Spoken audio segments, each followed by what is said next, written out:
રાજ્યમાં ફરી વરસાદી માહોલ જામ્યો છે ત્યારે હવામાન વિભાગે આગામી દિવસોમાં રાજ્યના તમામ જિલ્લાઓમાં હળવાથી મધ્યમ વરસાદની આગાહી કરી છે, જેમાં આજે અરવલ્લી અને મહીસાગર જિલ્લાઓ માટે ભારેથી અતિભારે વરસાદની ચેતવણી આપવામાં આવી છે।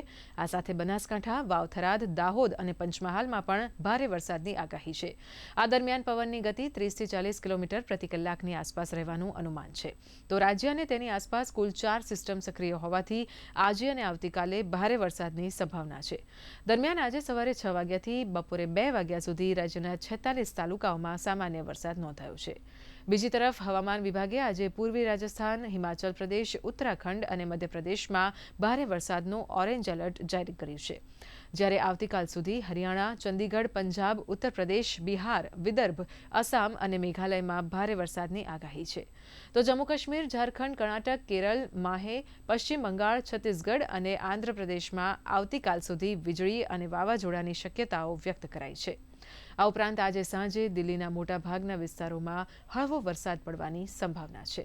वार्निंग की बात करेंगे तो आज के लिए वेरी हेवी रेनफॉल की वार्निंग अरावली और महिसागर डिस्ट्रिक्ट के लिए है और इसके साथ ही हेवी रेनफॉल की वार्निंग बनासकांठा, वाव-थराद, इसके साथ ही दाहोद और पंचमहल डिस्ट्रिक्ट के लिए है।